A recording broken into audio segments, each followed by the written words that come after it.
E aí, pessoal, tudo bem? Mais um episódio do InovaCast aqui. Christian, E aí, Felipe? tudo certo? Beleza? Quer falar alguma coisa? Pedir aí pro pessoal que tá vendo a gente, às vezes pela primeira vez, você se inscreve aí no canal, dá um like, compartilha aí.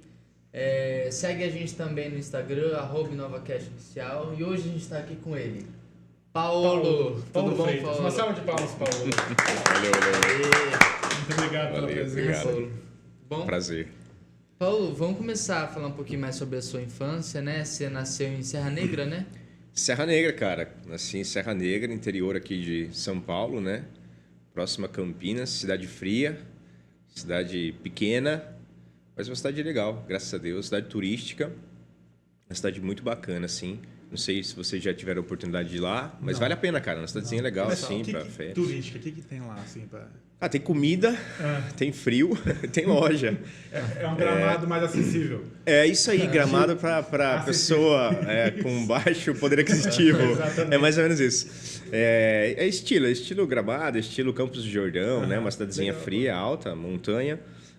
Tem muita lojinha, queijo, café. Hoje em dia, a cidade, nos últimos 10 anos, ela migrou para um turismo rural, que fala, né? Então, tem bastante empresa lá que faz cachaça artesanal ou café, então eles estão indo para isso. Mas é uma cidade que gira muito em torno da cultura italiana, né? Uma cidade fundada por imigrantes, então tem muitas festas ali relacionadas à cultura italiana. Isso atrai muito turista, né? Então, tem muita gente aposentada que acaba indo morar lá, mas todo final de semana a cidade está cheia. Legal. Cidade legal. Você tinha uns hobbies aí. Hobbs? Quando era criança, tinha uns tal de karatê, uns desenhos. E As como é que era? perguntas, né? Constrangedor. O karatê veio com... Karatê é estranho pensar Karatê, cara. Eu fazendo karatê é bizarro, Não dá né? Não dá pra lembrar isso, cara. Cara. Como vocês descobriram isso daí, karatê? Eu acho que foi o Garibe. Que Amigo, né, trouxe cara? Essa Os caras é informação amigo, pra né? gente. Os caras é amigo pra caramba, bicho. Você fez aula, tudo, assim? Cara, fiz karatê. Sempre fui uma criança obesa, né, cara? Sempre fui uma criança sedentária, obesa, asmática. Sofria bullying. Aí uma hora você cansa, né, cara? Você fala, cara, vamos começar a revidar o mal com o mal, né? Eu não era crente, galera. Não era crente, tá? Não, vamos começar a bater, né? Chega de apanhar na vida. Cara, eu acho que eu comecei no karatê com uns 10 anos, 9, 10 anos. E fui aí até os... Não, acho que foi antes. Uns 8 anos e fui até os 16. Não, um tempão. Então, fiquei alguns anos, a adolescência toda aí no karatê, né? Deu pra aprender a bater. O karatê Foi bom. É aquele que chuta? O karatê é aquele que chuta, que quebra dá as soco. madeiras. Não é aquele que você fica agarrando o cara suado, né? É aquele que você só bate ou apanha, entendeu? Não tem dá aqui, tempo de ó. agarra. Entendi. Isso aí não curto, cara. Mas, assim, nada contra, né? Tem cara que gosta, né? Tudo contra. Exatamente. Mas o Vai acabar karatê... com nós. Menos o Kiso.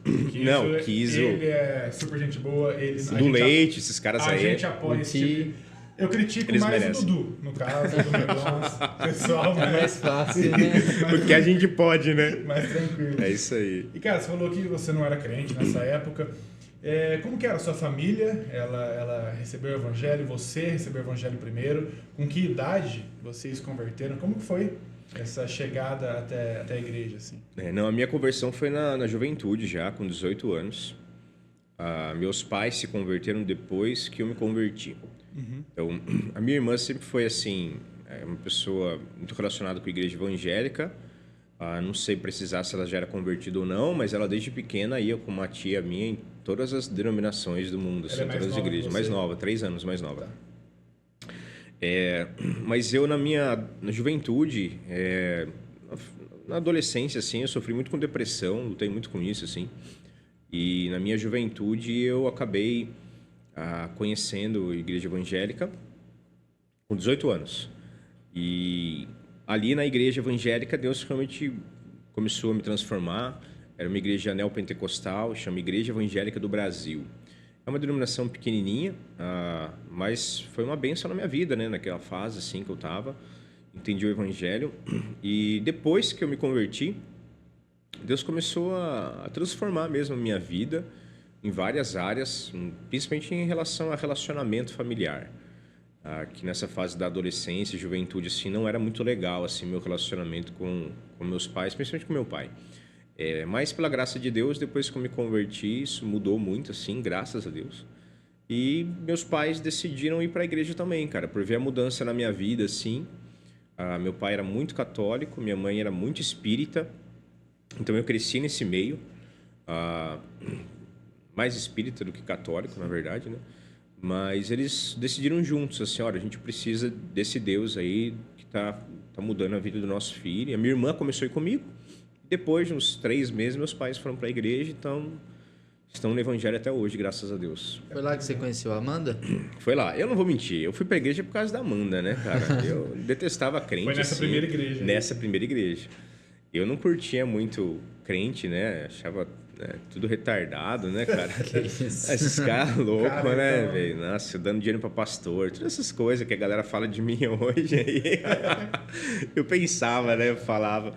Mas eu, nessa fase aí de juventude, com 18 anos, eu fui convidado para ir nessa igreja, Igreja Evangélica do Brasil. Eu já conhecia um pessoal dessa igreja, desde a minha infância, assim. E eu acabei aceitando, primeiro porque eu realmente estava precisando muito mesmo, assim, de Deus, assim, estava muito perdido. Não tinha mais rumo mesmo, assim, para minha vida. Mas, sim, um fator que pesou bastante para eu aceitar ir nessa igreja foi a Amanda, cara. Foi a Amanda. Nós nos conhecemos numa apresentação musical. Na época eu tinha... eu estava ensaiando, assim, montar uma banda. E eu tava fazendo uma... Não vem perguntar sobre isso, hein? Não, mas você, não, os caras você já- que lançou essa já? Mas eu tinha, cara. cantava? Eu tava fazendo aula de canto. E aí teve uma apresentação de final de ano na cidade, em Serra Negra, lá no centro de convenções da cidade. E a professora da escola de canto era da igreja.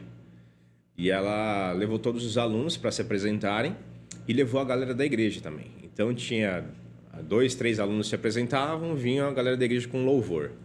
E foi nessa, cara, que a galera da igreja veio falar comigo. Depois que acabou a apresentação, a minha tia frequentava essa igreja. Como eu disse, uma igreja bem pequena, cidade pequena.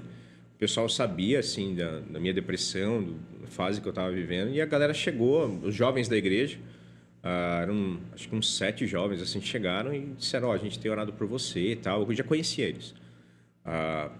Temos orado por você e tal, seria muito legal você um dia na nossa igreja, você vai ser muito bem-vindo e tal. E aí eu vi a Amanda no meio deles e falei, cara, eu vou nessa igreja aí, eu vou nessa igreja. A Amanda foi casca grossa, então assim, me converti mesmo, depois que eu dei fruto aí digno de arrependimento, depois que eu me batizei, aí que ela começou a dar moral pra mim.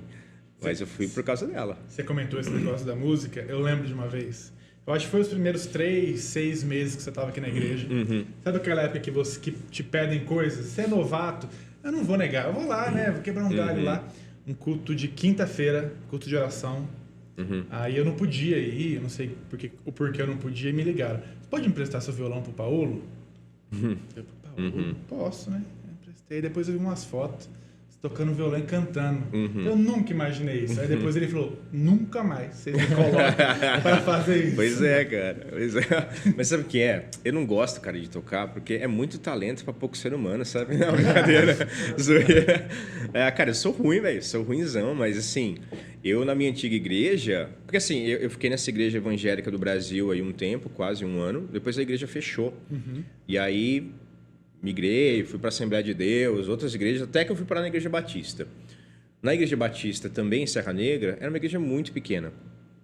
E lá, cara, não tinha ninguém para fazer quase nada. Então, como eu sabia tocar violão de cifra, cara, eu fiquei 10 anos cuidando do louvor da igreja. Eu e a Amanda. Então, todo domingo tinha que tocar e cantar, cara. Era aquela coisa linda, né? Mas acontecia o louvor, graças a Deus. Então, assim, mas eu não sou bom igual a galera que não. Tô muito longe disso. Eu precisaria treinar de verdade. Eu sei meu limite ali. Mas se for necessário, né, para não atrapalhar aí, na verdade, para não prejudicar o culto, dá para ajudar aí, né?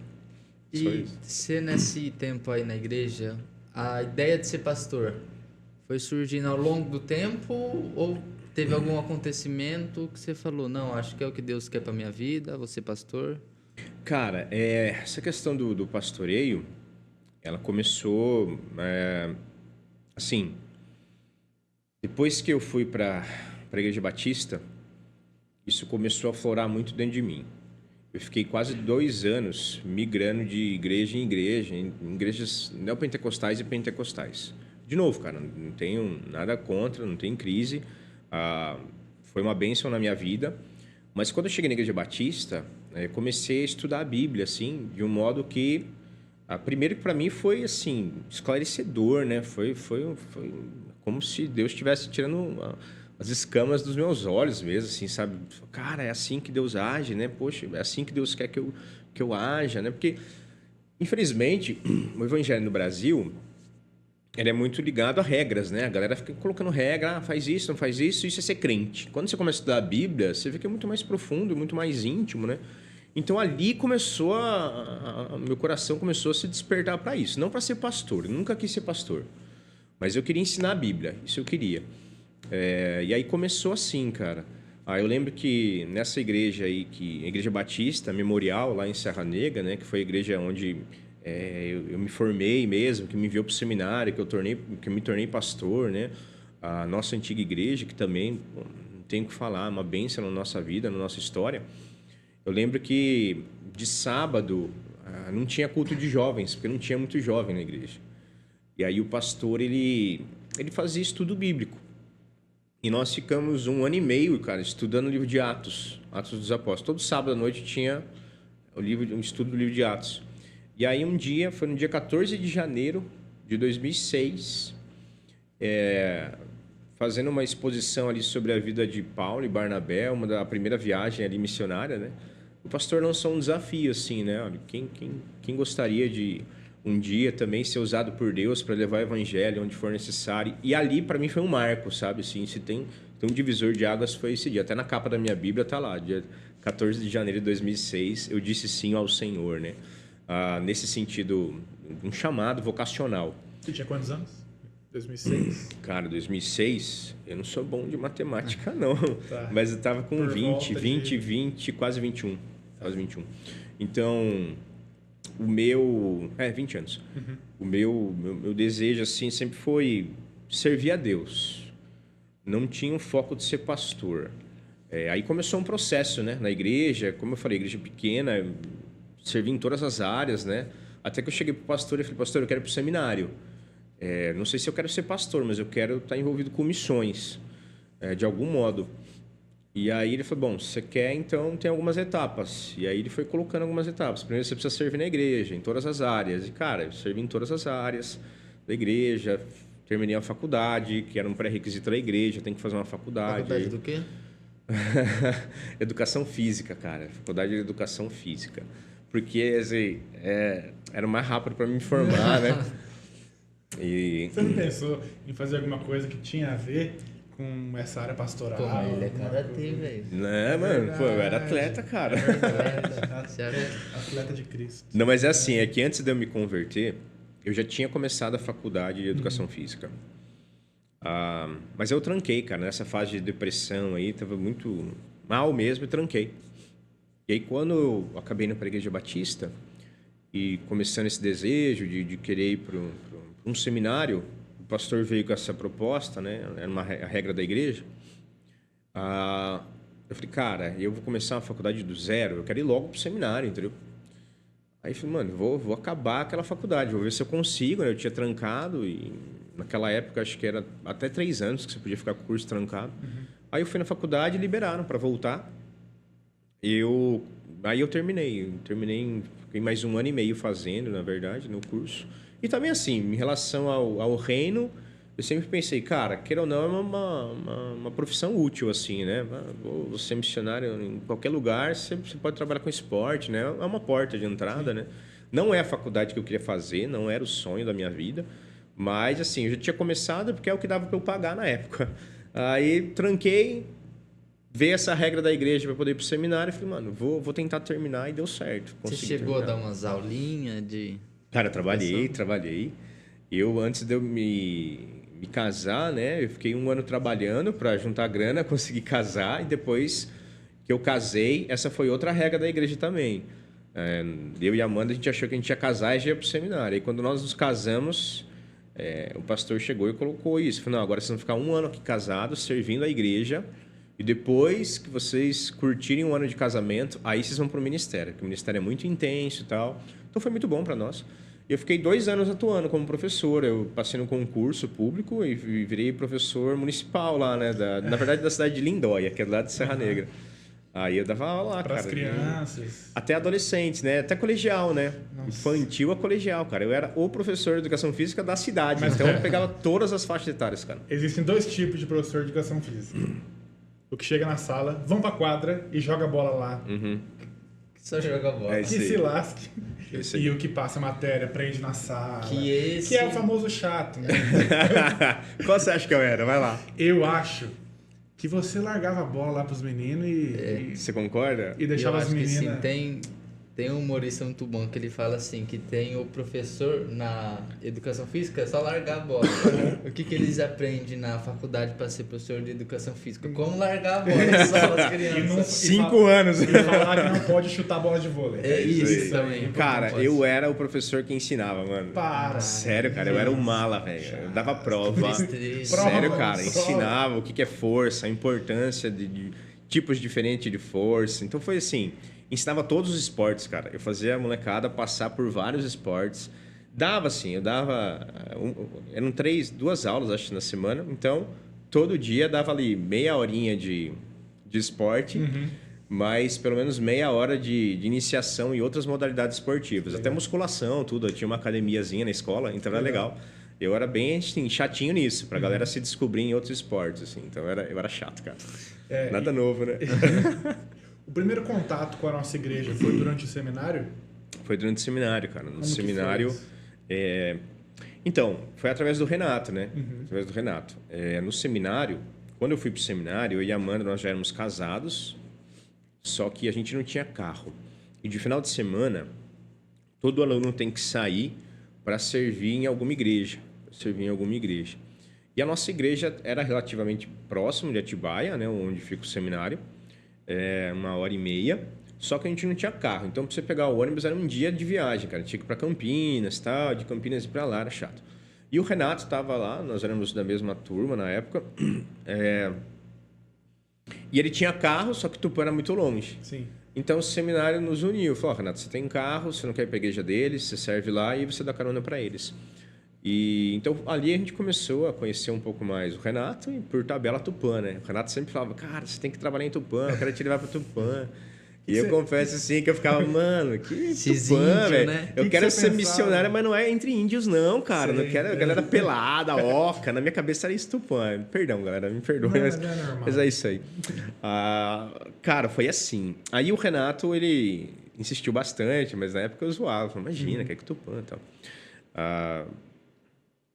Me formei no seminário, nos formamos, né? O Renato também já tinha se formado. Na verdade, nós nos formamos, acho que juntos, em 2012. E nossa ideia naquele momento, quando a gente saiu do seminário, era ir para a Itália. Ir embora como missionário para a Itália. A gente já tinha estabelecido isso durante o seminário, a gente chegou a essa conclusão que deveríamos ir para a Itália como missionários. Fizemos todo o processo com a Junta de Missões Mundiais. E aí a gente acabou tendo uma dificuldade com a Junta de Missões Mundiais, que é o órgão batista, né, de missionários. E ficamos aí meio que sem rumo, né? A nossa igreja já tinha convidado um outro pastor para ser auxiliar lá. E fiquei meio que sem trabalho nesse sentido. E aí o Renato ficou sabendo, o João Ricardo estava lá, né, na época, no seminário. Ficou sabendo que nós não íamos mais para a Itália e avisou o Renato. Falou, cara, o Paulo não vai para a Itália, mano. Tenta convidar ele aí e tal, ele está sem ministério. E aí foi isso, cara. Numa conferência da Fiel, acho que 2014, o Silas e o Renato vieram falar comigo, o pastor Silas e o pastor Renato, vieram me convidar para conhecer Tupã, para a possibilidade ministerial, né? E, cara, foi assim. E aí acabei vindo para cá, dia 1º de janeiro de 2015. Vim conhecer aqui a cidade, a igreja, 1º de janeiro de 2015. Já tinha aí uma sondagem da igreja, vim aqui conhecer a igreja, vim pregar, ser entrevistado pela liderança para atuar como pastor na área de ensino, ajudar nessa Se adaptou parte bem aí, né? à cidade? Cara, foi um choque, né? Foi um choque, porque é muito quente, né, cara? Calor. Muito quente. Eu nunca tinha pego um calor desse na minha vida, cara. 1º de janeiro, aquele calor, assim, infernal, né? Foi difícil. Eu confesso que a gente chegou aqui, eu falei, cara, não dá pra trabalhar aqui. Você tá louco, eu não vou dar conta, cara, não vou sobreviver. Serra Negra fresco, né? Uma cidadezinha não tão fria, mas também não é quente, é um clima ameno. Vocês já tinham as meninas, né? Já tínhamos. A Lana era recém-nascida, né? Uhum. A Nina já estava com 2 aninhos e meio, 3 anos. Ah, assim, foi até chato, porque eu fiquei na casa do Fred e da Isabela, né? Dos pais do pastor Renato. Mano, foi constrangedor, porque eu não saía do quarto com ar, né, cara? Às vezes não queria nem sair para comer, cara. Eu só fiquei, mano, como que eu vou pôr roupa para ir na igreja, cara? Roupa social. Que inferno, cara. Mas assim, foi difícil, foi difícil. O primeiro impacto, assim, doeu. Se fosse só pela questão do clima, eu teria dito não para o convite de Tupã, né? Uhum. Mas foi bom, foi legal. Foi legal. Eu fico pensando assim, você chegou em 2015, 1º de janeiro. 15, Que ano que o Silas foi embora? 16. Eu imagino que foi um baque violento, né? Eu sei que ele deve ter avisado para vocês bem antes ou antes do que avisou para a igreja. Antes. Bem, não. Eu quero saber como foi esses bastidores aí. Porque pra gente foi algo muito rápido. Eu lembro que a gente tava, eu acho que um almoço do Inova, da liderança do Inova aqui embaixo, na Cangantes. E o João falou, não, porque o Silas vai embora. Tá? Oi? Para. Cala a boca. Por que você acha que o Silas vai embora? Tá aqui desde que eu nasci. Não vai embora. Como que foi você recebendo essa notícia aí? Quando eu vim para cá, quando eu aceitei o convite de vir para Tupã, eu tinha um outro convite na época. O convite era para ficar no seminário, dando aula. Eu já dava aulas lá, como professor externo. Eu ia para lá, dava aula e voltava. E tinha o convite de Tupã. Então, eu tinha esses 2 convites.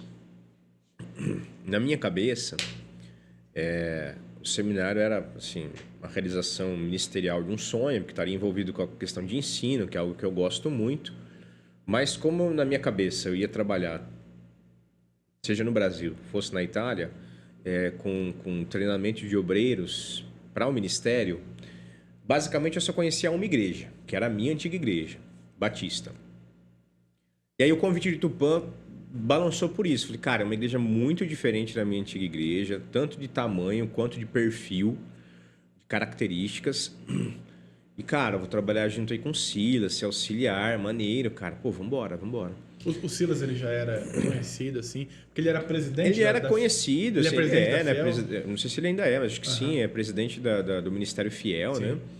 Então, assim, nem era tanto por conhecê-lo como um pastor famoso, mas pelo perfil e características dele, até do que o Renato colocava. O Renato conhecia a minha antiga igreja, né? Ficou 3 anos trabalhando lá.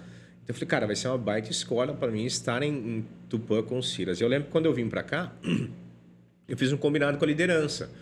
Falei, gente, ó, eu vou por um projeto. Qual que é o projeto, então, que vocês querem para mim? Eles me passaram, eu falei, ó, eu vou, mas assim, vamos fazer o seguinte, eu fico 5 anos. Depois de 5 anos, eu vou tentar de novo ir embora para a Itália. Beleza? Silas, você não pensa em sair da igreja, né? não penso. Beleza, fechou, cara, então vamos embora. Certo, né? Mas assim, a gente sabe que o ministério é de Deus, ele que vai direcionar, né? Quando começou 2016, começou essa conversa dele. Ele saiu em março, né? Na verdade, ele anunciou em março, saiu da igreja em abril. Mas em janeiro de 2016, a gente já começou a saber que ele seria convidado. Eu fui o primeiro a saber. Porque a igreja que o convidou, tinha um colega meu que era pastor auxiliar lá. Ele me avisou. Ele falou, cara, como que é o Silas, tal. Ô, a nossa igreja quer convidá-lo. Eu falei, ai, cara, não faz isso não, cara, por favor, não faz isso não. Mas, cara, foi um baque porque da nossa parte, assim, da minha parte, eu queria muito conhecê-lo mais. Basicamente, eu tive 11 meses com ele, né? Porque eu cheguei aqui também em março de 2015. E ele saiu em março de 2016, um ano. Então, assim, eu queria ter tido mais tempo com ele, mas foi um ano legal, deu para conhecê-lo, deu para entender. Eu estava começando a entender a igreja, né, cara? Estava começando a saber como a igreja funcionava. Então, nesse sentido, foi um baque. Para mim, de modo especial, foi algo pesado, Porque quando o Silas anunciou oficialmente para a igreja que ele ia sair, eu já sabia, ele já tinha nos comunicado quase umas 3 semanas antes que ele realmente tinha decidido sair. Mas o dia que ele avisou a igreja, eu estava embarcando para a Itália. Eu estava no aeroporto, eu estava indo fazer a cidadania de toda a família, né? Tinha dado 1 ano que eu estava aqui, aí eu já tinha essa viagem marcada, fui eu, a Amanda, as crianças, fomos para a Itália para passar 1 mês lá, fazer a cidadania. Beleza, fui para a Itália. Quando eu cheguei na Itália, eu recebi um convite para ficar na Itália, para ser pastor lá, cara. Numa igreja que eu queria muito, assim, ter trabalhado, sabe? De verdade. Na época era a maior igreja evangélica da Itália, tinha 150 pessoas, e eles me convidaram para ficar maior lá. da Itália. Da Itália, cara, da Itália, Eles me convidaram, cara, para ficar lá, assim. Para mim foi um peso, sabe? Porque eu falei, cara, eu quero aceitar, cara. O convite, assim, que eu tava sonhando com esse convite e tal. Ao mesmo tempo, o Renato toda hora me ligando, né? Ele, o Paulo Afonso e tal. Cara, pelo amor de Deus, você não vai ficar aí, mano. Você tem que voltar e tal, né? Cara. E assim, eu voltei. Voltei, assim, para fazer uma transição. Na minha cabeça, na cabeça do Renato, a nossa ideia era ajudar a ficar aqui um tempo até vir outro pastor. E assim, toda vez que muda o ministério pastoral de uma igreja, é natural que o pastor que chega, o pastor novo que chega, ele dispense os auxiliares. Não é uma questão assim, tipo, eu tô chegando aí, eu vou ficar com você que já estava, né? Até o código de ética da Ordem dos Pastores Batistas, ele diz isso. Toda vez que um pastor novo chega, os auxiliares devem colocar o seu cargo à disposição. Por uma questão de ética, porque às vezes o cara vem e quer trazer um amigo dele, quer trazer alguém de confiança dele, uma outra visão, exato. Então, assim, eu estou dando a liberdade para o novo pastor compor a equipe dele. Sim.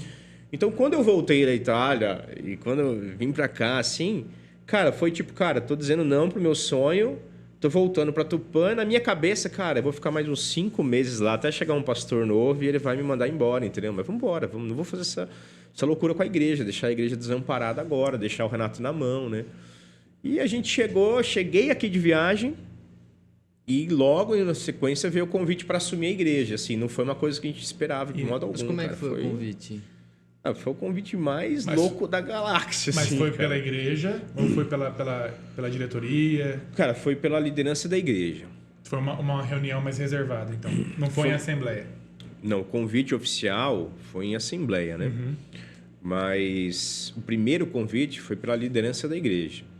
Eu cheguei da Itália numa sexta-feira. No domingo foi a despedida do Silas. Ele foi embora, foi o culto de despedida dele. Aí ele foi embora. Na terça-feira teve uma reunião com a liderança da igreja. Terça-feira? Não, quinta-feira, que era o dia do culto de oração. Sim. Quinta-feira teve uma reunião. E naquela época, assim, as reuniões elas eram abertas. Quem quisesse podia vir. Então foi uma reunião aberta para falar sobre os próximos passos da igreja. Cara, tinha bastante gente, acho que tinha mais de 100 pessoas na reunião, assim, todos os líderes de ministério, várias pessoas interessadas. E fui eu e o Renato, com pastores auxiliares. E durante essa semana que o Silas foi embora, eu e o Renato a gente conversou bastante. A gente falou, cara, vamos nos colocar à disposição. Se eles quiserem que a gente fique pregando de domingo à noite, cara, a gente prega. Se não quiserem, tudo bem. Se quiserem que a gente já coloque o nosso cargo à disposição, a gente coloca, mas acho que eles não vão querer. Enquanto não chegar outro pastor, não tem ninguém. Beleza. E nisso eu e o Renato a gente começou a pensar em nomes para indicar para a igreja, assim, como um pastor que a gente fala, cara, esse cara vai ser legal para a igreja, cara, esse pastor aqui vai mandar bem e tal, acho que seria legal. A gente tinha 3 nomes, cara, eu lembro até hoje quais são, não vou citar aqui por uma questão ética, mas tínhamos 3 nomes de pastores que estavam no ministério, em outras igrejas, mas que seriam, assim, cara, muito relevantes aqui. Não sei se eles aceitariam, mas fomos para essa reunião. Quando a gente chegou na reunião, o pessoal começou a falar, eu lembro que assim, na época, né, o vice-presidente que assumiu a igreja, outros líderes, tua avó tava, tudo, né? O pessoal começou a falar, não, então domingo a gente faz a assembleia e tal, e não sei o que lá. Aí, assembleia, os caras já vão fazer assembleia, não, beleza, né? Levantar aí uma comissão de sucessão e tal. Aí, daí a pouco, eles começaram a falar questões assim, relacionadas a como seria, tal, né? A gente, tal, não sei o que lá. Eu falei, cara, eu não tô entendendo essa conversa, cara. Tá esquisito isso aqui, cara. Aí, eu não lembro se fui eu, se foi o Renato. Mas a gente falou, gente, assim, vamos com calma, né? Nós temos, assim, se vocês quiserem, a gente pode ir pregando de domingo à noite e tal. Acho que não sei se precisa já fazer uma assembleia para na nossa cabeça, pelo menos na minha cabeça, o que passou foi isso. Pô, os caras querem fazer uma assembleia para já pensar em nomes. Mano, calma, pessoal, espera um Saiu pouquinho. semana passada. Espera um pouquinho, depois começa a pensar em nomes, né? Não no sentido, tipo, ó, pense em mim, mas tipo, galera, não é saudável para a igreja. O cara saiu, você já está trazendo outro nome. Sim. Calma, respira, ora e depois traz um nome. Essa é a lógica. Eu acho que fui eu, não sei se foi eu ou o Renato que falou isso. Pessoal, calma, não precisa fazer assembleia domingo e tal, né? Vamos pensando com calma e tal, temos alguns nomes aqui para indicar. E eu lembro que eu falei isso, falei, ó, a gente tem alguns nomes aqui para indicar e tal. E eu não lembro se foi tua avó, quem foi, olhou para a gente e falou, não, mas como assim indicar nomes? Não tem que indicar nomes, são vocês. E aí, cara, na hora eu falei, cara, não, acho que eles não estão entendendo a conversa aqui, né? Como assim? Gente, não, estou falando assim, pastor para assumir a igreja. Não, mas vocês vão assumir a igreja. E assim, como assim? Não, a gente quer convidar vocês em assembleia para vocês assumirem a igreja. Estava certo, Estava certo. Não tem, vocês já estão aqui, vocês conhecem a igreja e tal. E aí veio o convite deles e um convite pronto assim. Vocês dois juntos assumem a igreja. Tipo, cara, eu olhei pro Renato assim, falei, não. E eu lembro que nós dissemos essa coisa, nós falamos, gente, calma, a gente não precisa fazer assembleia para isso então. Se vocês estão tendo essa ideia, calma, vamos conversar, espere uns 3 meses, deixa a gente ir pregando, a gente vai conversando. Mais para frente, se vocês realmente tiverem convicção disso, vocês levam para a assembleia. Mas todo mundo estava ali, cara, naquela reunião. Não, vocês já estão aqui, tem que ser vocês, tal. Eu falei, meu Deus do céu, cara, esses caras são malucos, velho, maluco. Mas beleza, né? Não, mas dá para fazer a assembleia mais para frente? Não, a assembleia é domingo. Vocês têm até domingo para decidir se vocês querem aceitar ou não. Cara, a ideia era não aceitar. Quinta-feira à noite. Cara, a nossa ideia, a princípio, era não aceitar. Era não aceitar, de verdade. Por quê? Porque nós, assim, eu tinha certeza que em algum momento algumas coisas iam divergir do antigo pastor. Porque ninguém é igual. Ninguém é igual, cara. E assim, em algumas coisas a gente continua, faz igual, mas outras a gente tem a nossa visão. E ninguém, assim, teve tempo de perguntar e ninguém se preocupou em perguntar o que a gente pensava acerca disso, daquilo. E nem a gente sabia o que a gente pensava. Sim. Cara, eu ainda estava me vendo como auxiliar que está chegando na igreja. Estou focado nisso. Os caras vêm e convidam a gente para assumir a igreja. Então, foi um susto muito grande. E, a princípio, a gente combinou. A gente falou, cara, acho que não dá, é loucura. Mas, assim, passamos a sexta-feira, eu lembro, e o sábado ligando para pastores que a gente conhecia, cada um no seu canto. E o conselho da maioria deles foi, cara, não, acho que vocês devem assumir e tal. Alguns dizendo, meu, é loucura, sai dessa, não faça isso, não faça isso. E você fica, pô, que legal, né? A multidão de conselheiros da sabedoria, no caso aqui é uma confusão, né? Estou pior, né? E eu lembro que a gente sentou sábado à tarde, assim, eram às 5 da tarde, a gente veio aqui, antes da assembleia no domingo, e nós definimos, a gente falou, ó, vamos fazer o seguinte, se for por unanimidade, a gente aceita. Sim, de verdade. Da assembleia. A assembleia. Se o convite viesse assim, por unanimidade. Na nossa cabeça, cara, de verdade, eu tinha convicção que não ia ser por unanimidade. Nunca tem, Nunca né? é unânime. É difícil ter alguma coisa. Cara, eu assim. fiquei aqui 1 ano, eu vi 2 assembleias acontecer, pô, eu só quebra pau na assembleia, só a galera brigando. Eu falei, mano, não vai, cara. 2 moleque ainda, cara, mas não vai nunca ser unânime. Mas assim, beleza, colocamos esse critério. E, cara, eu estaria em paz. Falei, se for unânime, cara, é muito Deus falando, cara, é para fazer isso agora. E, cara, testei Deus ali, entendeu? Na cara do Deus. Cara, se for unânime, a gente aceita. E fomos para a Assembleia domingo de manhã, cara. Domingo de manhã, o irmão levanta lá, faz a proposta. O presidente em exercício, o irmão Edivaldo, na época, fez a proposta. E, cara, vamos lá então, tal, os favoráveis, explicou como seria, os 2 juntos, pastores da igreja, tal, um colegiado. Os favoráveis e tal. E eu tava na frente, tava no primeiro banco. O Renato tava aqui, assim, do meu lado. Quero nem olhar, né? Não quero olhar, não olhei. Não baixou a olhei, cabeça, não, né? eu fiquei só assim, tipo, mano. Tá, porque assim, eu não disse para o Edivaldo, nem para a liderança, se não for por unanimidade, eu não vou aceitar. Sim. Mas eu ia ter que dizer. Ele falou, então, com, sei lá, 80%, 70% dos votos, a gente está fazendo um convite. Aí eu ia dizer, eu já estava pronto para dizer, irmãos, então, mediante a porcentagem... No dia ele mesmo? No dia. Eu vou pedir um tempo para vocês, para conversar melhor com a liderança. Pensei em falar isso, né? Sim. E falar para eles, para a liderança, falar, não vou aceitar. Para não falar lá na frente de toda a igreja e piorar a situação, né? Tipo, pô, então ele vai embora também, e fica aquela bagunça, né? Então, eu já estava com o discurso pronto. Irmãos, mediante essa porcentagem, eu coloquei diante de Deus uma questão pessoal, uma porcentagem para que eu pudesse aceitar. Eu quero conversar com a liderança antes de dizer sim ou não para vocês. Tal. Então, era isso que eu ia falar. E isso estava resolvido só entre você e o Renato, então? Só entre eu e o Renato. E ele concordou tranquilo? Sim, foi uma coisa nossa, sim, cara. Foi uma coisa nossa, sim. Vamos aceitar se for assim. Fechou? Fechou. Porque o convite era para os dois. Sim. Então, os dois aceitam, né?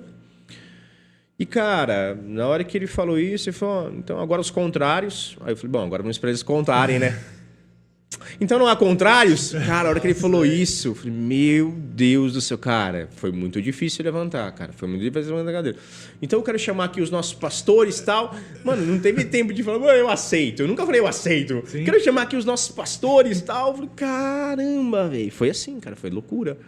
Mano, eu lembro que assim, tinha aquele palquinho de madeira ainda, né? No Potiguar. Cara, pra subir aqueles 3 degraus lá, cara, minha perna tremia. Eu falei, meu Deus, eu não posso falar não, cara. Eu falei pro senhor que eu ia falar sim. Se fosse o Fernando, como que vai ser? E eu lembro que quando a gente assumiu, uma coisa que nós pedimos para a liderança foi, então nos deem aí 3 meses para a gente começar a orar, pensar como que vai funcionar esse negócio de colegiado, porque é uma coisa nova. Então, mas assim, foi um susto, cara. Só uma dúvida que eu tenho sobre a presidência da igreja. Eu lembro que na época do Silas, eu não lembro se tinha esse rodízio, de o Silas era presidente, eu lembro disso. E uma época o Edivaldo era... Mas vocês foram convidados para serem pastores titulares da igreja. Como que surge? Vem junto com o cargo de pastor esse negócio de ser presidente da igreja também? Foi um convite além, a mais? Como que funciona isso? Eu realmente não sei como funciona isso. Não, legal. Cara, isso é uma questão denominacional. Tá? A Convenção Batista, ela sempre propõe que o pastor seja o presidente da igreja. Sim. Okay? Se a igreja não quiser que o pastor seja o presidente, então ela tem que combinar isso com ele antes. Mas isso é muito raro. Se o pastor quer colocar o cargo dele de presidente em votação, ele tem liberdade para fazer isso. Mas, via de regra, o conselho denominacional, o conselho da nossa denominação é que o pastor presida a igreja. Sim. Então, essa época que o Edivaldo ficou como presidente, ele ficou depois que o Silas saiu. O Silas, todo o tempo que ficou aqui, sempre foi o presidente. E aí, como ele era vice-presidente, ele se tornou presidente em exercício até ter uma outra assembleia, né? Então, nesse sentido, assim, a gente deu seguimento ao que é costume da denominação. E aí, o nosso combinado, até para que não ficasse configurado para a igreja, não, esse aqui é mais pastor que aquele. O nosso combinado foi, cara, a gente vai anualmente revezando. Cada ano um fica na presidência, né? Depois nós trocamos para 2 anos a assembleia, né? A eleição. E aí, então a gente caminhou assim, durante todo esse tempo, né? Então, revezando a presidência da igreja. Assim que foi feito o convite, vocês já sabiam que ia ser assim? Com a presidência já sabíamos. Naquele momento, a gente optou por não fazer, para não mudar tudo em cartório, tipo assim, não, agora você vai ser o presidente, aí, porque isso dá um trabalho também, tem que fazer a assembleia, a galera assinar. Então, vamos ficar esses 6 meses aqui com o irmão na presidência. E até para fazer um teste, para a gente ver, tipo, não, dá para seguir assim, eles só pastoreiam e algum irmão da igreja preside. Mas aí no final desse ano, junto com a liderança da igreja, a gente chegou à conclusão que não, vamos manter o que a denominação faz aí, a gente assume a presidência e vai intercalando, né? Então foi legal. E voltando um pouquinho, você ainda tem vontade de ir para a Itália? Cara, nós temos sonhos, projetos aí, temos sim, aí, cara, porque temos. A Itália, assim, é muito difícil. Eu ia falar, é um país não alcançado, né? Muito, a maior que falou, né? A maior igreja tinha 150 membros. Batista. Maior igreja batista. Maior igreja evangélica mesmo do país, né? Nossa. É batista, inclusive. Sim. Batista. Mas a Itália ela é considerada um país não alcançado. Dentro do estudo da missiologia, né? Quando você tem um país com menos de 2% de pessoas alcançadas, essas são estatísticas que os missionários levantam, né? Quando você tem um local, um país com menos de 2% de evangélicos, de convertidos, você considera aquele local como um local não alcançado pelo evangelho ainda. Ou seja, o trabalho nem começou, na verdade, precisa ganhar corpo, né? Ele não sobrevive sozinho, essa é a ideia. A Itália, ela, estatisticamente falando, ela tem 0,3% de evangélicos, cara. É muito. É menor do que alguns países até árabes, O entendeu? Brasil tem quantos por cento? Cara, a porcentagem do Brasil É mais de hoje, 50%. evangélico, É. acho que já é mais de 50%, cara. É, acho que já tá mais, deve estar chegando, beirando a 60 quase. Cara, impressionante. Você A acha maioria. que na Itália tem a ver com o Vaticano lá? O restante é muito católico ou também é bem baixo o catolicismo lá? Assim, na estatística, a Itália, você coloca aí 80% do país é católico. O Vaticano tá ali, o Papa tá ali, né? Sim. Então, o berço do catolicismo é ali. Mas hoje é muito tradição, sabe? O catolicismo lá é tradição. Você vai lá, você entra numa missa, tá vazia, exceto em dias festivos, né? Então, o pessoal é católico por tradição. Depois do catolicismo, você vai ter o segundo maior grupo religioso são os ateus. Né? A maior porcentagem de ateu. Depois você tem ali satanistas, você tem aí uns 2% do país, já 3% consideram-se satanistas. Você tem uns 3% de muçulmanos, cresceu muito o Islã na Itália. Vem crescendo na Europa toda, né? Demais. Na Europa toda. Demais. Na Tá França crescendo. tá violentamente Mas- isso daí. E aí o restante, os outros 2%, 3% que sobram, eles vão colocar ali como outros.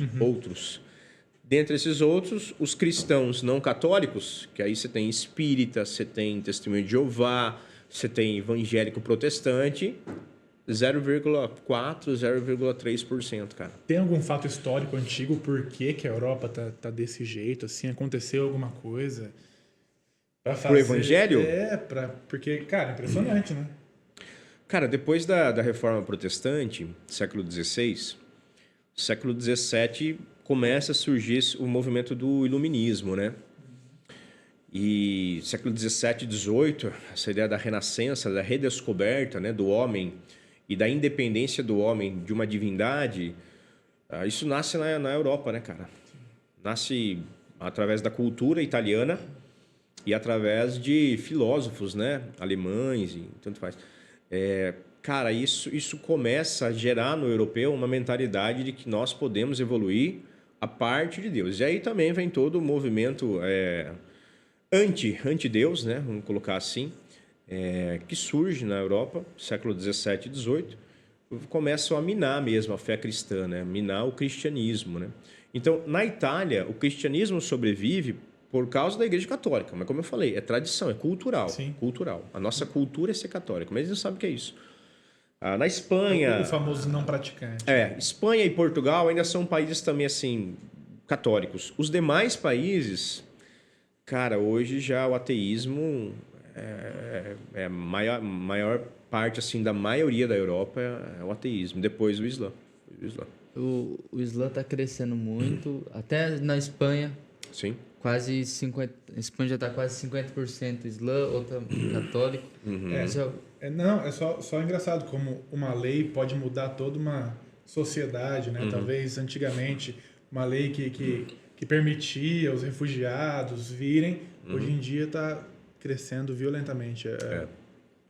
E a Itália é meio que obrigada, né, assim, vive nesse pé de guerra, né, com a ONU, né, a receber, né, os imigrantes, porque a porta de entrada para a maioria deles é a Itália, né, o sul da Itália, né, eles vêm ali do norte da África pelo Mar Mediterrâneo e acabam desembarcando na Itália, né. Então a ONU fica pressionando a Itália para receber, até manda recurso, mas depois não deixa a Itália enviar eles para outros países, quer que fique concentrado ali, né. Mas a Itália acaba enviando e eles se espalham por toda a Europa mesmo. como é que você vê, assim, a gente se vê hoje uma crescente do evangelho que mais pro lado da Ásia, no resto do mundo você vê que tá quase que morrendo, assim. Nem nos Estados Unidos, que antes era uma referência, hoje tá muito forte. E na Itália mesmo foi Constantino, né, que tinha feito a lei primeiro primeiro para parar de perseguir os cristãos, depois o cristianismo virou a religião oficial. Você acha que tem algum tipo de mal que faz? Algum tipo, assim, que o pessoal entra na zona de conforto para parar de pregar o evangelho? Porque hoje os países que são perseguidos é onde que mais cresce. E país que não é, Exatamente. fica morno, né? Cara, ao longo de toda a história da igreja, isso aconteceu, sabe? você sempre vê o cristianismo crescendo onde há perseguição. Onde não tem perseguição, o cristianismo ele tende a ter um movimento de crescimento, mas depois ele estagna e começa a cair. Por quê? Porque acaba sendo um cristianismo nominal, um cristianismo cultural. Igual o catolicismo na Itália é cultural, o evangelicalismo brasileiro hoje é cultural. Hoje você chega em qualquer lugar, eu sou evangélico, é de qual igreja? Não, tô desviado, não sei. A maior bancada do Congresso é a bancada evangélica. A gente vê e cadê os evangélicos lá dentro, né? Exato. Então, assim, é um evangelho e o evangelismo cultural, cara. Nesses países onde há perseguição, você pode dizer que é um evangelho real. Porque o cara sabe que se ele falar que ele vai ser crente, ele vai morrer, cara. Então, assim, o cara vai dar a vida dele pelo evangelho. Aqui o cara, ele conquista o voto e depois ele não dá nem a família dele, nem o domingo dele para ir na igreja, entendeu?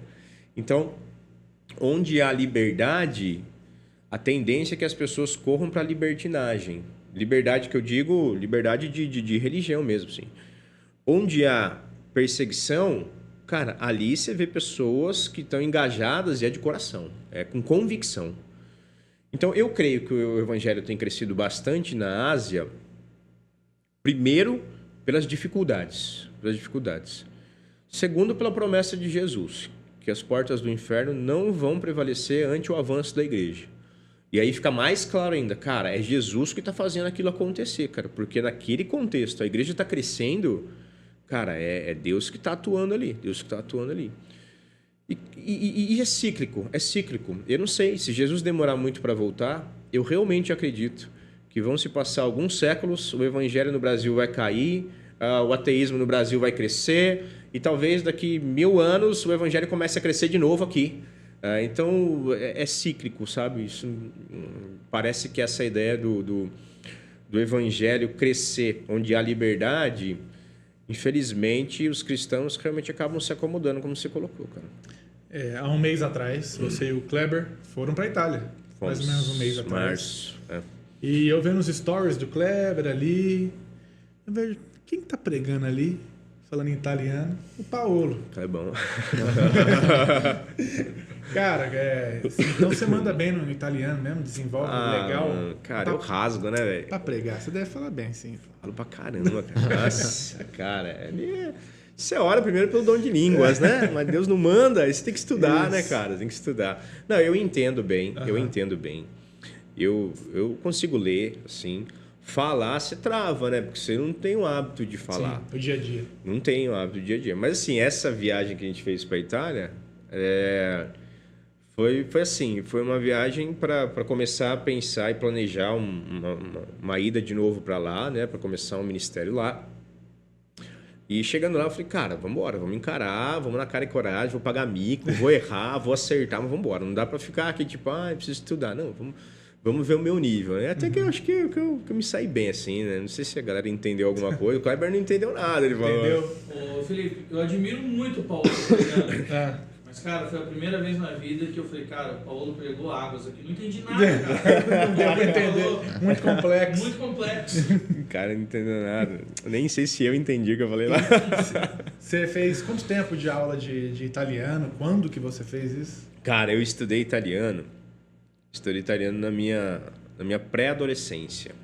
Desde lá de trás. Lá de trás. Eu achei que era recente, assim. Não, o italiano eu comecei a estudar na minha pré-adolescência. Por quê? Como eu falei, Serra Negra é uma cidade que gira em torno da cultura italiana. Então, muitas coisas você aprende de berço, assim, né? Da avó falar. Então, você vai se familiarizando. Mas no meu caso, primeiro que a minha mãe, ela gosta muito da língua. Ela tem prazer de estudar, ela estuda. E segundo que, na minha pré-adolescência, nos dias que eu não tinha karatê, minha mãe trabalhava, né? E aí, para eu e a minha irmã, assim, a gente não ficar sozinho em casa à tarde, na frente de onde a gente morava, do outro lado da rua mesmo, assim, tinha um centro cultural italiano da cidade. E aí, para a gente não ficar de bobeira em casa, nos dias que eu não tinha karatê, minha mãe me mandava para esse centro cultural. Eu tinha que passar a tarde lá, eu e minha irmã. E a gente ia para lá e ficava estudando italiano. Eu, minha irmã e mais umas 7, 8 senhoras, assim, de 80, 90 anos, cara. Você não vê Era um jovem inferno fazendo. aquilo, eu achava aquilo uma desgraça. Eu tinha raiva daquilo. Mas fazia, pô. Mas fazia, fui aprendendo e hoje eu vejo assim, cara, como Deus usa, né? Até coisas que a gente não curte muito, né? Então começou na pré-adolescência. E aí, assim, agora hoje, depois que eu fui pro seminário, que eu comecei a ter um pouco mais de convicção, que eu gostaria de servir a Deus na Itália, aí comecei a me aplicar um pouco mais no estudo da língua mesmo. Então, eu assisto série, assisto filme, tudo em italiano, pra ir treinando, música, assim. É boa a música lá? Cara, Médio. assim, você tem só André Bocelli, né? Você tem uns caras assim, não é o tipo de música que eu curto, mas Sei. os caras são bons, assim, eles Entendi. têm muita música clássica, né? Mas eu gosto de ouvir, assim, música, gosto de assistir uma série, assim, geralmente eu assisto em português, depois eu vou assistir de novo o mesmo episódio em italiano, para ir treinando, né? Legal. Eu gosto, mas comecei a estudar mesmo, eu devia ter uns 11 anos. Cara, é uma outra curiosidade que eu queria saber mais assim. Um dia eu fui viajar, visitar minha família lá nos Estados Unidos e meus primos, acho que tinham 6 e outro 8 anos, por aí, mais ou menos. Chegou numa segunda-feira, não vai levar os meninos pra escola? Minha tia, não. Eu que dou aula pra eles aqui dentro de casa. Eu falei, para com isso aí, você é doida. Isso aí não funciona. Aí depois eu voltei pra cá e fui saber que vocês adotaram esse método com as meninas e talvez com o Tony também. Sim, sim. Cara, de onde surgiu isso? Porque não é normal, né? Eu sei que há uns 2 anos atrás surgiu uma lei que facilitou um pouco mais isso, mas como que surgiu essa ideia de dar aula em casa para as meninas? Esse sempre foi um sonho que eu tinha, sabe? Antes de ter filho, isso era um tema que eu e a Amanda, a gente estudava muito, sabe? Criação de filhos. A gente começou a estudar logo que a gente casou. E eu sempre quis ensinar as crianças em casa, pela liberdade do currículo, né? Por focar naquilo que eu entendia que seria mais relevante e importante, sabe? Para não fazer com que elas perdessem tempo com coisas que você não vai usar nunca para a vida e não vai aprender, e não vai ser útil. Então, é uma questão assim de aproveitamento do tempo e focar na qualidade, né, do conteúdo. Sempre foi um sonho meu. Mas a Amanda tinha medo. Ela falava, cara, não é para mim, imagina, não sei, não vou dar conta e tal. As crianças, elas chegaram para a escola, né, um tempo. A gente, assim, não tem nenhum problema com a escola, nada contra a escola mesmo. Inclusive, assim, se formos para a Itália, as crianças vão ter que ir para a escola, porque aí fazer, apesar de lá já ser legislado, mas teria que fazer tudo em italiano, então é mais complexo, né? Mas aqui nós chegamos no momento que nós decidimos que queríamos fazer um teste. As crianças estavam tendo um pouquinho de dificuldade de alfabetização. Uma delas, né, estava tendo dificuldade de alfabetização. E aí a gente não conseguia mesmo. Foi pro psicólogo, foi pro psicopedagogo. Começamos a fazer vários testes e vários procedimentos em Marília. Então, a gente toda semana ia para Marília. E eu sempre fui muito preocupado com isso, cara. Eu falei, cara, essa questão da alfabetização, do ensino, essa primeira infância, tem que fluir. Tem que fluir. Porque se não aprender, se não for bem alfabetizado agora, e se não gostar de estudar, o que vai ser o resto da vida, entendeu? E eu vejo por mim. Cara, eu sofri muito e sofro muito com o estudo, cara. Eu estudo bastante porque é uma questão, assim, de convicção e compromisso diante de Deus. Mas não gosto, cara. Não gosto, não curto. Então, assim, não queria isso para os meus filhos. Eu quero que meus filhos tenham prazer de estudar.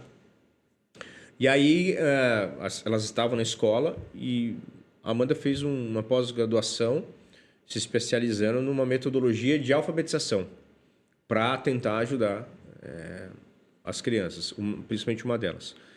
E aí começou, elas iam para a escola de manhã e à tarde a Amanda treinava em casa. Mas assim, tinha todo o treino da Amanda, tinha as tarefas da escola, estava sobrecarregando. E aí eu cheguei e propus, falei, Amanda, vamos fazer um teste, vamos tirar 6 meses da escola. Durante esses 6 meses, se alfabetizar, se fluir, vai ser bênção. Só o que eu acho que a gente precisa é alfabetizar bem. Porque eu acho que o maior problema do Brasil hoje é que a maior parte da população é analfabeta funcional. Sim. Sabe ler, escrever, mas não sabe interpretar um versículo bíblico, não sabe interpretar um texto, uma bula de remédio. Não sabe interpretar um texto no Instagram, né? Então, não queria isso para os meus filhos, cara. Que eles fossem analfabetos funcionais. E aí, beleza. Então tá, na cara e coragem, foi lá e tiramos por um tempo da escola para fazer esse teste. Olha, tá sendo muito confuso, tá sendo muito difícil, estamos tentando ensinar uma outra metodologia. O pessoal da escola foi muito legal, foi muito receptivo com a gente, assim. Entendeu que realmente sobrecarregaria ela. E tiramos. E, cara, nesses 6 meses, a alfabetização fluiu muito, cara. Fluiu muito rápido. E a Amanda viu que ela dava conta, que era muito mais simples do que ela imaginava, né? Que não é trazer a escola para casa. Não é isso. Isso não é homeschool. Então, é você ensinar aquilo que é o básico, né? E tem outras formas de você aprender coisas que o pai e a mãe às vezes não vão saber, né? Tem professor particular, você tem aula na internet, você pode, né, colocar em um curso. E aí fluiu, cara. Começou a fluir, fluiu muito e até o ponto que a gente falou, cara, tá compensando demais, porque uma coisa é você realmente ser um professor para 20, 30 alunos. Outra coisa é um professor para 1, 2 alunos. O aluno vai aprender muito. E aí a Amanda se apaixonou por isso. E nós temos, então, praticado aí já uns 6 anos, né? Educação domiciliar com as meninas. E com o Tony também, né? Ele quer estudar, né? Então ele vê as meninas estudando, ele fala, já queria. Quer estudar. Ele quer, ele curte. Tá dizendo, né? Não sabe o que tá pedindo, né? As meninas falam isso. Vai brincar, aproveita a vida. Mas assim, é bom porque elas não estudam o dia inteiro, né, cara? Elas ficam ali no ritmo delas, estudam algumas horas por dia e já flui muito mais do que se tivesse que ficar várias horas na escola. Então, pra gente é algo que compensa. Nesse processo todo, a Amanda também fez outra pós-graduação em psicopedagogia, né? Eu fiz uma pós-graduação em neuropsicopedagogia para aprender como que o cérebro aprende, né? Então foi bem legal, assim. Neuropsicopedagogo. É isso aí. E temos caminhado, cara. Temos caminhado aí, né? Nessa modalidade de ensino, assim. Que pé que está a legislação brasileira sobre isso aí, sobre esse tema? Então, o antigo governo tentou facilitar, tentou promover leis que apoiassem, né? Mas o Congresso brasileiro trava tudo, né? Aquela morosidade, infelizmente. Então, assim, o que tem hoje é uma decisão do STF, se eu não me engano, de 2018 ou 17, acho que é 18, dizendo que a educação domiciliar é constitucional. Porque o Brasil segue algumas legislações e alguns pactos internacionais, como o Pacto de Haia, que prevê a liberdade de ensino, na modalidade de ensino. Então, é constitucional. Pode ter no Brasil. A questão é que o STF decidiu que sobre esse tema ele não ia legislar. Legisla sobre outros, né? Sobre esse decidiu que não ia criar lei. É bom até, melhor assim. E que o governo deveria criar a sua lei. Então, o que nós temos hoje é uma palavra do STF dizendo que é constitucional e dando a liberdade do legislativo criar suas próprias leis. Nós temos no Brasil hoje já alguns estados que criaram suas leis sobre como vai funcionar e como funciona. Temos alguns municípios também criando. Tem um projeto de lei que já foi aprovado, acho que na primeira votação, para o estado de São Paulo. Agora não sei que pé que está isso. E tem alguns municípios já aprovando também como que vai funcionar, regulamentando, né, tal. Eu não sei como fica isso agora, nos próximos anos, mas alguns estados e alguns municípios já têm as suas próprias leis sobre a funcionalidade da educação domiciliar, cara. Então está avançando, devagarzinho, mas está avançando. Só uma última questão sobre esse assunto. Quem critica esse método fala que você está tirando a sociabilidade das crianças. Elas não socializam direito, aí você fica a pré-escola, a escola, o colegial inteiro dentro de casa. Quando você solta ela numa faculdade, a pessoa não aprendeu a socializar. Como que você enxerga isso? Faz sentido isso ou não tem nada a ver? Essa é a maior crítica, né, que o pessoal recebe mesmo, né? Pior que hoje em dia a galera nem vai mais para faculdade, né? Faz tudo EAD. Mas meus filhos quiserem, eles vão. Né? Coloquei dentro da ferida aqui, né? Cara, sobre essa questão da socialização, o que nós entendemos, cara? Primeiro que a socialização proposta pela escola e tudo mais, ela acontece, mas eu não sei se ela é tão efetiva, porque as crianças elas acabam convivendo entre iguais. Então, eu entendo que a socialização é a possibilidade de você conviver bem em sociedade, com o diferente. às vezes numa escola, a criança convive com todo mundo, tem a mesma faixa etária que ela, gosta das mesmas coisas que ela, assiste o mesmo desenho que ela, tem as mesmas coisas que ela. Ela vai aprender a conviver, óbvio que vai, lógico que vai, não estou negando isso. Mas não sei se é tão efetivo quanto você conviver com diferentes, né? Sim. Com pessoas de classe social diferente, de cultura diferente, né? De idade diferente. Então, nós tentamos suprir essa questão da socialização tendo muitos filhos. Não, brincadeira. Inclusive, quero anunciar o quarto agora. Eu quero anunciar os gêmeos, não. Seria um sonho, mas ainda não chegou. Meu Deus. Seria massa demais, mas nós tentamos suprir essa questão aí da socialização, cara, por outros meios. Então, por meio de aulas como judô, balé, natação, todas as coisas que as crianças fazem. A igreja mesmo. E a igreja, cara, principalmente a igreja. Então, o convívio delas com outras pessoas dentro da igreja, no parque, na praça aí de casa, que elas estão sempre lá, entendeu? Então, nós teremos que dar para você suprir isso de outros meios. Uhum. Eu não vejo que a prioridade da escola deva ser a socialização. Para mim, tem que ser o aprendizado. O problema é que há uma inversão de valores no Brasil. O mais importante da educação é a socialização. Depois, se você aprendeu, elas ficam em segundo plano. Cara, para mim isso não pode acontecer. A prioridade é o ensino.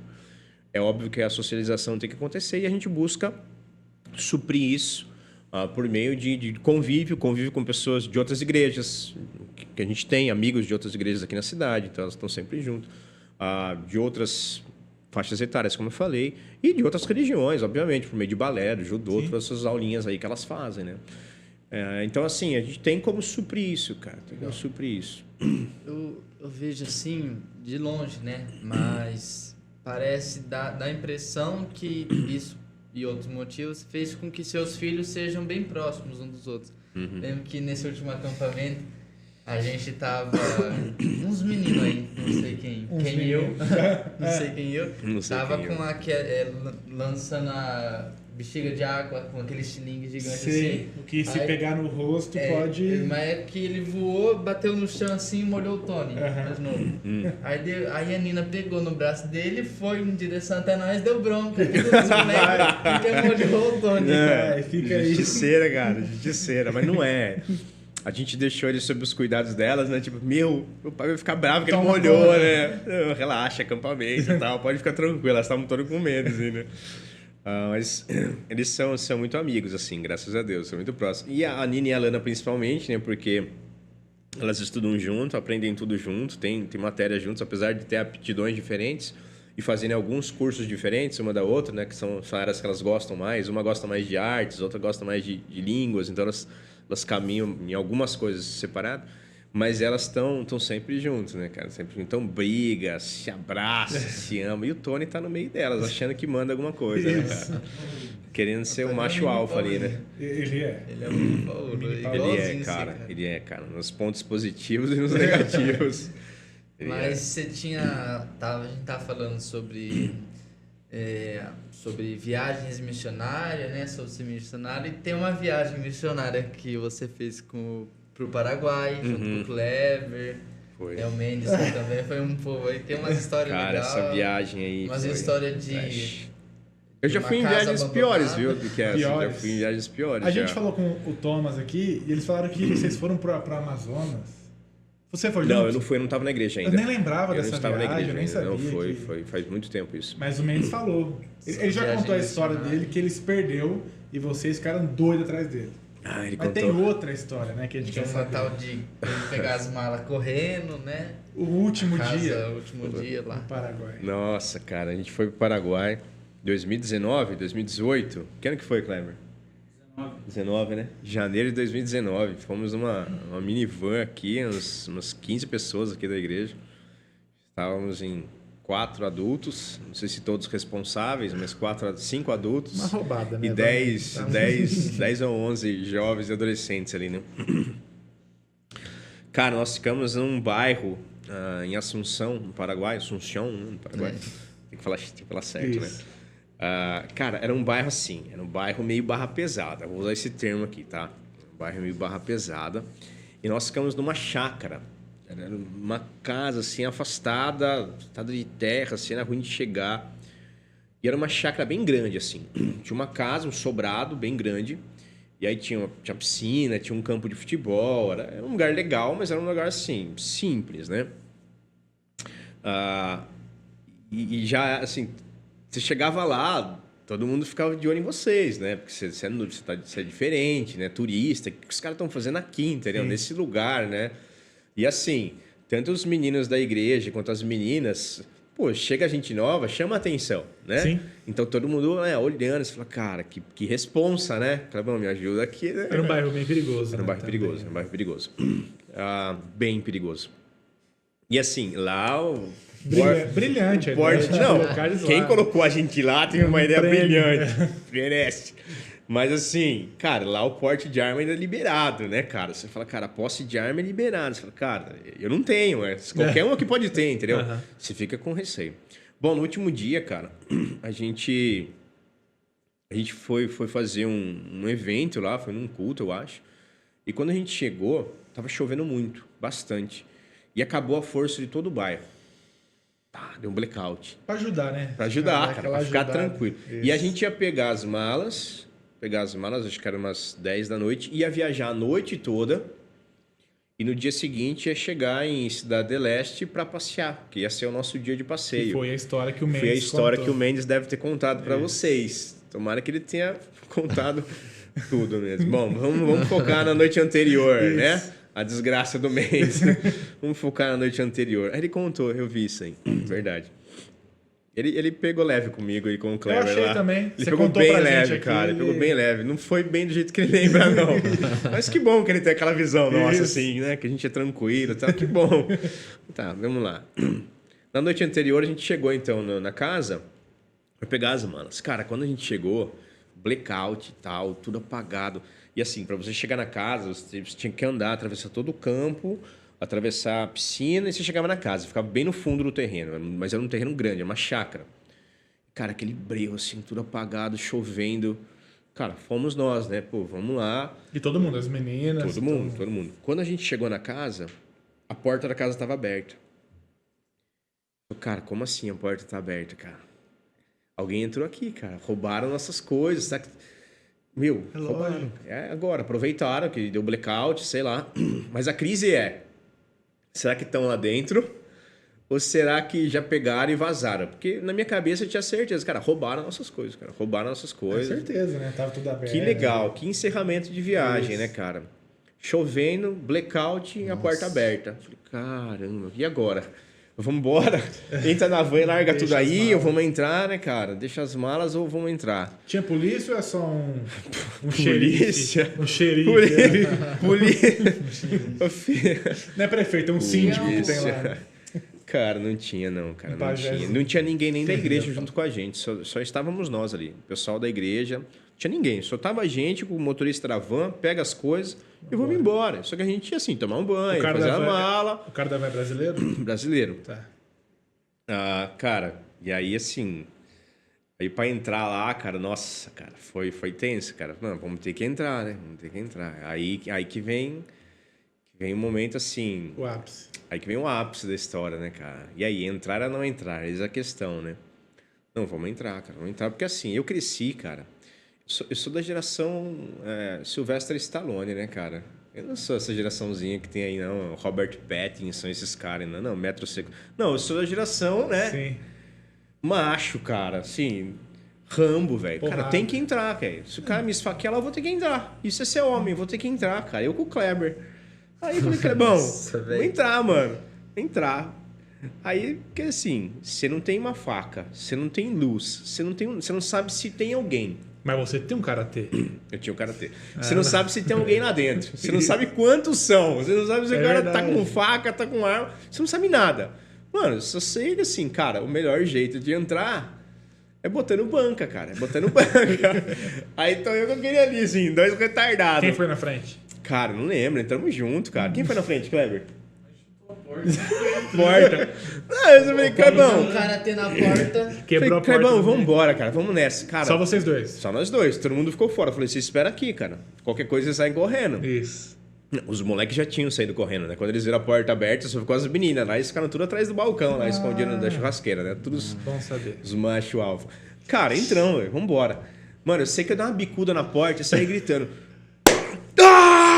Saí gritando, vai, Kleber, vai, e batendo em tudo, cara, derrubando tudo pro chão, assim, porque eu falei, cara, no mínimo, ninguém, né? os caras vão assustar e eu vou pelo menos ouvir, ver o cara correr, saber onde tem alguém. O tiro vindo. Sentir, né? Mano, eu sei que a gente saiu gritando pelaquela casa, batendo em tudo, derrubando, chutando porta, gritando. Cara, se tinha alguém lá, a gente conseguiu assustar e a pessoa ficou escondida. Cara, rodamos tudo rapidinho, não tinha ninguém, não achamos ninguém. Eu sei que a gente começou a gritar, vem, pega a mala. Cara, a galera começou a jogar tudo dentro da mala. Ah, mas, cara, esquece, joga na mala e vaza. Cara, acho que em 5 minutos a gente saiu da casa correndo, porque assim... Se tivesse alguém ali, cara, pra pegar uma menina ali, sei lá, pra fazer qualquer coisa, Sim. cara, a gente tava muito vulnerável. Estávamos, assim, entregues a qualquer um ali, cara. A gente, realmente, em 10 minutos, fizemos as malas, saímos correndo debaixo de chuva, socamos tudo na van e vazamos, cara. Vazamos, passamos a noite inteira viajando. Cara, não sei, que eu saiba não. Acho Estranho. Que talvez foi o vento mesmo que abriu a porta.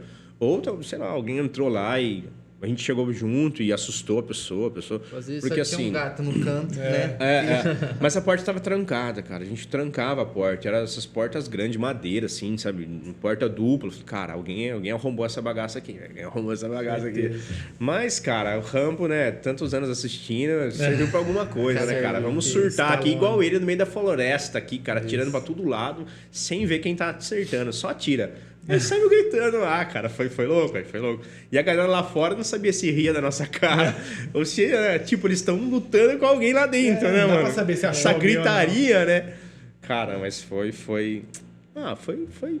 louco, cara. Foi uma viagem louca, cara. Foi uma viagem, mas não foi a pior viagem missionária que eu já fiz na minha vida. Essa foi legal ainda. Já teve... Não quero não. Não quero não. Eu já fiz algumas aí já antes, bem loucas, assim, bem doidas. Pra aldeias indígenas, assim. Você fala, cara, que situação, cara. Eu vou contar uma pra vocês. Vou contar aqui. Diga. Chega numa aldeia indígena, aí essas coisas que você ouve assim, você fala, cara, isso não pode acontecer, não é real. Não, chegamos na aldeia lá, aí os caras tudo sentados, assim, os homens sentados, a mulherada passou o dia trabalhando, que é a prática deles, os caras sentados, daí a pouco os caras vêm, cara, realmente assim, vem com um potinho assim, com uma gosma lá pra você comer, cara. Aí você tem que morder aquele troço lá, você tem que pegar um pouquinho e comer, cara. Aquilo lá era banana que os caras mordeu e cuspiu lá pra você participar, cara. Sério, velho. Eu até hoje acho que os caras fazem isso só pra zoar a nossa cara, sabe? Sacanagem. Os caras não comem aquilo não, velho. Esses índios aí não comem isso aí não, mano. O Thomas falou aqui que eles comem aquelas larvas brancas de casca de árvore. Ah, sei lá. Eu acho que é só pra zoar missionário. Eles não comem não. Eles devem fazer churrasco, cara. A hora que o missionário sai, eles fazem churrasco lá, velho. Cara, comi, cara. Cheguei na aldeia, passei mal, assim, a noite inteira, querendo vomitar. Eu falei, cara, não posso, né, tal. Logo que eu me converti, uns 19 anos, assim. Cara, que tenso foi aquilo. Eu nem era crente, assim, muito maduro ainda, com raiva dos índios, querendo que fosse tudo pro inferno, fazer eu comer aquela gosma nojenta de banana lá, que os caras mordeu e cuspiu no pote lá. Cara, então, assim... Lutar com um paraguaio armado, fantasminha paraguaio, foi tranquilo, cara. Foi tranquilo. Para encerrar nosso bate-papo aqui, a gente sabe que você está indo embora e a gente decidiu talvez esperar mais um pouquinho para conversar sobre isso, esperar talvez você ir. Você falou que virá nos visitar, não frequentemente, mais uma vez por ano, talvez? Se tudo der certo, nossa ideia Mas você vai virar missionário da igreja. Nós estamos saindo da igreja, mas estamos saindo como missionários da igreja, né? Vamos continuar sendo membro da igreja, seremos... enviados pela igreja no sentido de sermos abençoados pela igreja, né? A igreja estará nos acompanhando, vai participar também assim com a gente enquanto ministério. Então a nossa ideia é sempre que possível vir para a igreja, dar relatório, né? Visitar os irmãos, manter o envolvimento com a igreja, né? Então não vai faltar oportunidade para a gente sentar aqui de novo, conversar sobre isso, como que está sendo essa experiência aí. Então para encerrar, 3 perguntas rápidas, bate-bola assim, ó. Fechou. Vai imitar. Imitar quem? Você sabe. Não vou imitar. Sim, para. Sim, vai. Momento Marília Gabriela. Só um pouquinho. Para, não vou. Para. Depois eles ficam cortando e colocando no Instagram. Por favor, o quê? Não. Só um pouquinho. Só a primeira pergunta. Mas você sabe imitar? Você é bom? Eu já fiz depois um curso. Depois você imita. Obrigado, depois eu faço. Fala agora. Paulo, seu maior arrependimento? Pode ser no ministério, pode ser na vida, sei lá. Cara, maior arrependimento? Cara, essa é uma pergunta Filosófica, né? Nossa, cara, não sei se eu tenho maior arrependimento, assim. Tem alguns antes de me converter, né? Mas... Um que você lembra? Cara, assim, maior arrependimento. Não precisa ser o maior também, não. Porque Um arrependimento. Um arrependimento. Tá, um arrependimento. Cara, eu acho que foi... uma coisa assim... besta, assim, talvez. Não tão profunda, mas... Acho que um arrependimento que eu tenho foi não ter insistido um pouco mais em desenvolver nas técnicas de desenho, que é uma coisa que eu sempre gostei muito, assim. E eu me arrependo um pouco hoje, assim, de não ter insistido mais em fazer mais cursos, sabe? Assim, quando eu era adolescente, eu fiz um curso, alguns cursos de desenho. Fiz um de histórias em quadrinho, assim, eu curtia, gostava muito de desenhar. Mas acabei parando, assim, de dinâmica. Eu gosto de arte, assim. Mas é uma coisa que hoje eu olho e falo, cara, eu podia ter insistido um pouco mais, assim, trilhar um nessa... hobby, um negócio que você gosta. Assim. Meu sonho, um dos meus sonhos era trabalhar com isso, assim, né? Pra Marvel. Pois é, cara, ser cartunista, assim, esse curso de história em quadrinho que eu fiz era pra isso, assim, pra preparar, aprendi a fazer, era legal. Mas foi bem na época que começou... esses softwares, né, de desenho com como que fala? Tipo um tablet em cima, esses assim? tablets, sabe? Esses Sim. negócios assim, nessas... Cara, e era muito caro. Aí não tinha condição, então também não fui mais atrás. Aí eu fui desanimando, sabe? Em vez de insistir, assim. Mas é uma coisa que eu gosto, assim. No mínimo para ser um hobby legal, assim, eu acho legal, assim. Segunda pergunta. O que você mais se orgulha? Alguma coisa que você tem orgulho? O que eu mais me orgulho? Cara... difícil, assim. Tirando seus mas filhos. eu acho que... eu ia falar deles, cara. Eu ia falar deles, cara. Não. Pô, cara, que mancada, cara. Não, eu não ia falar deles, não. Eu acho que a coisa que eu mais me orgulho, assim, acho que é meu casamento. Mas é verdade, cara. Mas é verdade. Cara, acho que a melhor coisa da minha vida foi depois da minha conversão, obviamente, mas foi ter... me casado com a Amanda, assim, de verdade. Ter ido pra igreja atrás da Amanda. Parceira. Valeu a pena ter ido pra igreja por causa da Amanda. Mas é isso aí. Muito bom. Última pergunta pra gente encerrar aqui. Paolo, todo mundo um dia vai morrer. Se Jesus não voltar antes, a gente sabe que todo mundo um dia vai morrer. E esse vídeo aqui, se Deus quiser, vai ficar por um bom tempo na internet. Sei lá, 200, 300 anos aí. Pra quem for assistir esse vídeo daqui a um bom tempo. O Paolo e tal, que mensagem você quer deixar aí?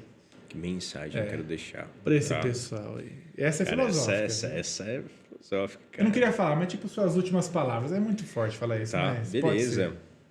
Cara, eu acho que em relação a últimas palavras, assim, um conselho, uma palavra final... cara, eu acho que eu pensaria como Salomão, assim, né? Em relação ao que vale a pena, né? Na vida, né? Que é temer a Deus, né? Acho que para mim uma coisa que eu gostaria de deixar de legado para meus filhos, para meus netos, assim, para pessoas que Deus colocar na minha vida é isso, cara. Olha, vale a pena temer a Deus. Acho que é isso. Vale a pena você, mesmo no mundo mal, mesmo no mundo que não compreende a Deus, não compreende a sua fé, vale a pena você confiar e temer a Deus, né? Aproveita a vida, viva, seja feliz, mas no fim, não deixe de temer a Deus. Acho que é isso, cara. Isso aí, muito bom. Você vai pedir para ele falar aquele tchau em italiano? Ô, Paulo, se você puder, você mandar um tchau pro pessoal Pra cá, e aqui. um Ali? convite pro pessoal ir pro Inova. Ir pro Inova. Em italiano. Em italiano. Né? Em italiano. Em italiano é ótimo. Ai, meu Deus do céu. Só o... Ai, Jesus. Vamos tentar, vai. Vai no Inova lá no culto? Para o pessoal conhecer nossa igreja. Tá bom. Vamos lá. Ciao ragazzi, siamo qui in Nova Cast, né? Isso. Com Felipe, com Christian, tutte le persone. Siamo qui in questo momento tanto felice. Il mio invito per te è che tu si iscriva in questo site, in questo canale e che tu colochi il suo like in questo video perché possiamo crescere in questo ministero e che Dio ti benedica, che Dio benedica la tua famiglia, la tua vita. Grazie. Mala. O bom é que ninguém tem como provar que é verdade. É Então isso ele pode aí. estar inventando qualquer coisa. Não, eu acho nem que sei. deu pra Show. entender umas coisinhas, Deu né? pra Se entender. inscreve no canal, deixa o seu like, compartilha o vídeo. É isso aí. Muito importante. Segue a gente. Paulo, muito isso aí. obrigado. Valeu. Valeu, Uma valeu. outra salva de palmas Valeu, pro Paulo. valeu, obrigado. fechou, É, fechou. valeu. Obrigado. Valeu, Você obrigado. fica aí. Se inscreve aqui, por favor. Ajuda muita gente. Um abraço. Valeu. Tchau. Imita aí, vai agora. Não, A para. foto. A Não, foto. agora. É que a Maria Gabriela, ela sempre fala uma frase nada a ver antes e puxa pro entrevistado. Então ela fala assim: o navio tava flutuando e o mar secou. Eu converso com ele hoje. Fica assim, Aí, puxa cara. pro negócio, nada a ver. Não parei de gravar, velho. Nada a ver.